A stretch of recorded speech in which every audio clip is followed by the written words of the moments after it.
Is there anything different you have to do to prepare for kind of a tournament style play than a regular weekend road series? I mean, we just kind of have to go about our business.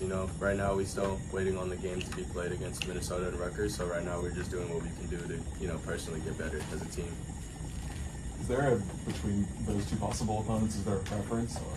No. We're at the end of the day, it's basketball, and we're just waiting for the outcome. And we'll prepare how we need to prepare for whatever outcome that game happens. Two of your well in the Big Ten tournament can carry momentum into March Madness. I feel like for sure. I mean, every game can carry momentum in any way. Even regular season, moving forward to postseason. I think winning against USC carries a good momentum to this Big Ten tournament for us. Two of the team's better games of the season in the last two. Seems like a lot more connectedness and communication. Has that been kind of your feeling on the defensive end especially? Yeah, for sure. I mean on both ends in general. Offensively, defensively, I feel like now we're just coming together at a really good time. And we're just meshing together as well, Donnie, T-Bill, everybody else is making plays and everybody's getting very well connected.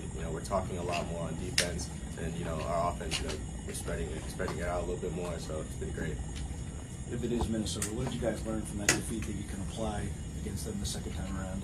I mean, just coming out better strong.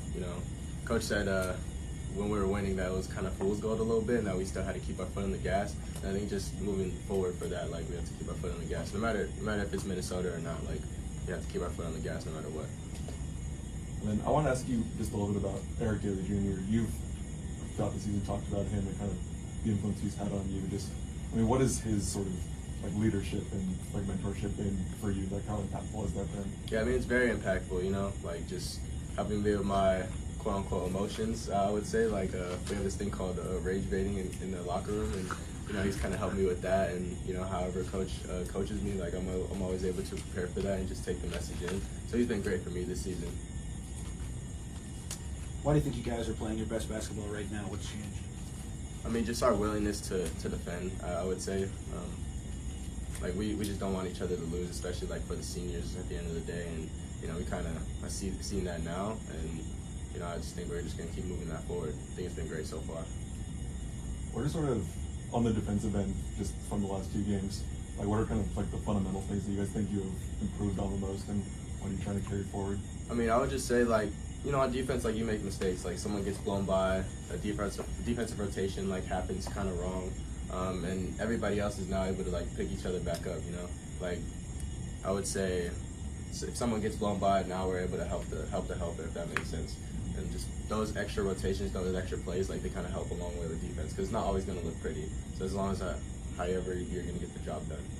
The team's shot diet has seemed to change just a little bit over the last month with slightly more three-pointers. Has that been a conscious thing, or is that just more kind of matchup dependent? I mean, just taking what the defense gives us. I mean, with our dribble drive offense that we've been kind of doing right now, spreading out the gaps a little bit more. It's just just taking what the defense gives us.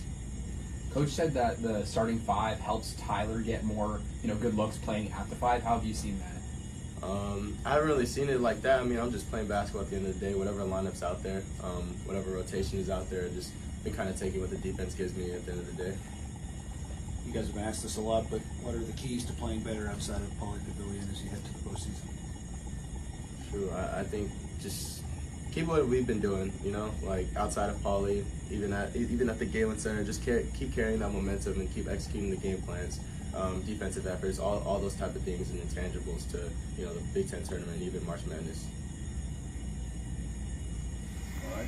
What's the team's mentality right now, just kind of heading into the tournament play and getting ready for travel? Yeah, we're excited. We're definitely excited. We're ready to compete at a high level and try to win. I mean, that's what the whole tournament is about. That's what it's all been about this season, just winning each game and just take one game at a time. Trent was talking about this thing in the locker room called rage baiting. Do you mind elaborating on what that is? Yeah, rage baiting basically it's basically just making somebody mad to get a reaction out of them, and most times we get good reactions out of people. So I think I started that. Trent's following that. Dave, our coach, he's been elaborating on that as well, and honestly, it's just a trigger just to get people going. Do you think it can be applicable to dealing with criticism from fans or whatnot? I don't know nothing about no criticism from fans, but I know I've rage bait my teammates and they play good. Who's the easiest one to rage bait? Trent. Why is that? Oh, he's just like my little brother. He already know what it is. It's love always, but yeah, it definitely been helping him this season. That's been a part of his toughness as well. So. How would you describe that relationship? Do you feel like that's opened him up? Yeah, I mean, he's definitely been like just a much well-rounded guy. Like he knows how to control his emotions better now this year. I mean, obviously freshman year was tough, and sophomore year he's been having a great season. So I guess my methods are working. Do you think relationships like that, like yours and Trent, is like, one of the best parts about college is growing close with someone like that? I mean, yeah, it's just not even just Trent, like the whole team, like just everybody. I mean, everybody's relationship on the team is good, and it's just me and Trent came in at the same time, and obviously he was younger and I was older, so that's kind of where that dynamic came from. But everybody has a good relationship with the team, and yeah, like we're here to push each other and get better each day. How have you found yourself kind of just sort of develop as a leader? Do you feel like you found more kind of confidence just like with your voice to be able to speak up for the team? I think I've been the same, honestly. These past 2 years, I've been vocal. Maybe y'all just realizing it now because I'm getting older, but I've always been talking. I've been talking since a kid. So I think me as a leader, I think I kind of been this vocal leader. But being with the same guys for 2 years, obviously I can lead differently. So I've been touching guys differently and reaching out to them and putting people in different mind spaces and just based on my personnel. So. Does the rage baiting stuff help with Coach Cronin's tough love style at all? Help you get the most out of that? Yeah, it kind of complements it. So. Can you elaborate a little bit? Yeah, I mean, Coach is a tough coach. I mean, he wants the best out of us, and me rage baiting it helps. So basically, y'all see we've been winning games, we've been rage baiting, and it's been working. So that's I guess that's the word of the day, rage baiting. So we rage baiting today. Let's do it. Coach said that the starting lineup, you playing at 4-4, it helps you play one-on-one ball against some taller opponents who might not be as quick-footed as you are. How have you seen that help your one-on-one game? I mean, yeah. I mean, I guess I've been in better positions. I guess. Honestly, it don't matter who's in front of me. As long as I got a little space, I can make some shake. But this is a credit just to my teammates understanding as well, letting me play in certain positions and finding me in certain spots. That's a credit to Donnie and even Tyler for spacing out, because Tyler do get a lot of those one-on-ones. But yeah, it hasn't been a change. It's more like a revert back to kind of what we did last year. Yeah.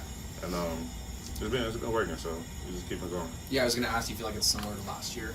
Yeah, for sure. I mean, me and Tyler got the 4 or 5. It's kind of hard to stop. We got a 5-man that pops and shoots 40% from 3. Like a lot of teams don't have that. Then you have me where kind of mismatch nightmares for a lot of defenders, so it works for us.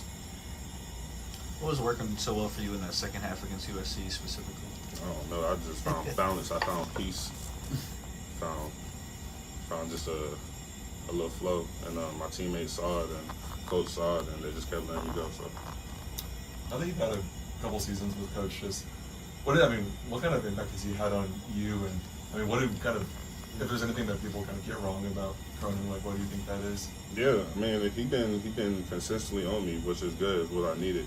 Hope y'all know, before I got to college, I really didn't play defense. So now that I'm here at the most defensive school with a defensive coach, my defense has gotten a lot better, and that's a big credit to coach that teaching me, to play in the stance and anticipate and be in the right positions. And offensively, my game has kind of been the same, but he's definitely been helping me make it more efficient. And I think those things, people look at the way coach says things, but it's the actual words and the actual message that really matter. And that's all I've been taking from him, was just having the mindset, showing up to work every day with a good attitude and working hard. And those are little things. He don't ask much from people. It might sound like a lot, but it's really not a lot. He asks you to show up with a good attitude and play hard. So as long as you do that, you'll be all right here. It seems like everyone kind of improves in terms of turnovers under Cronin. What is it that he teaches specifically with kind of turnover prevention that makes it something that everyone kind of improves? Yeah, the ball is your baby, and you ain't just gonna give your baby up. So protect your baby, protect your family, and this ain't just your ball; it's the team's ball.